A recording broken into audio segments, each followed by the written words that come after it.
When I first heard of, the old High Royds being knocked down and developed into a residential area, I thought, I don't think I'd want to live there. And actually, I just think that they've done an amazing job by maintaining the character of what the site was and the history of it.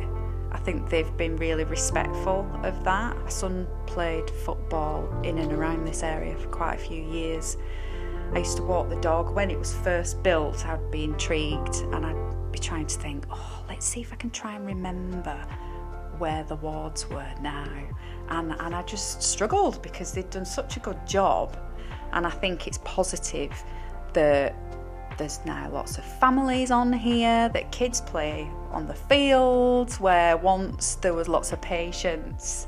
But yeah, I just think it's really positive that this space has been used to benefit families, kids, dogs, because there's lots of dog walking that goes on here, like me and my dog. The fact that some parts have remained is a really good thing. Whilst you have to acknowledge that there were some not very nice things that went on here on this site as part of the history, it is history, and we learn and we develop.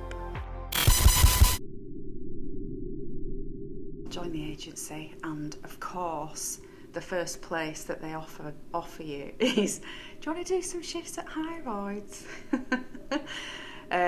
Because nobody wanted to work there. And it kind of put me off, but then it also made me think, well, do you know what, I'm going to work in this career, I need to know what's going on, I need to find out more for myself, and then I can make my own opinion. So I did. I said, okay, I'll do some night shifts, because it was always a night shift that was on offer. So yeah, I got myself ready. I was really nervous. It was winter as well. So as you can imagine, how old was I? I was about 22. I'd never been in a place like that. I was on my own, walking up this big long driveway in the pitch black. There's no light in there. There may have been lighting, I'm sure, back in the day, but as it was closing down at the time, and we're talking about 1995, that kind of time. So yeah, things were starting to close down. All the big institutions were starting to close down because of the Community Care Act that came into play. What hit me was the fact that the patients on there, it sounds really judgmental now, but it was something that struck me because this was 1995, quite modern days, but yet when you walked onto the ward, it felt like you were going back into the dark ages. And I remember seeing how people were dressed and thinking, oh my God, it looks like they've been wearing those clothes for 50 years. You immediately saw that power between the nurse and the patient, an elderly patient. And I don't even know why she was a patient, to be honest. That sounds awful, but I don't even know why she was a patient.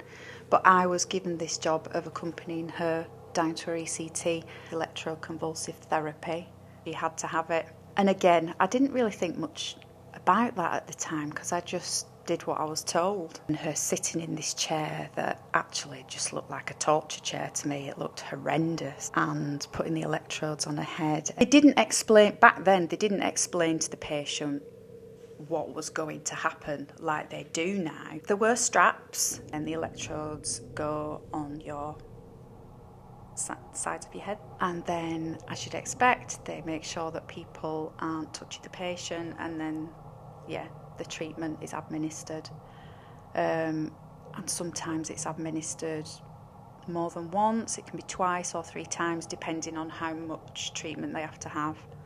Patients, but these are all individuals. These people have had their own lives. These people have got a history.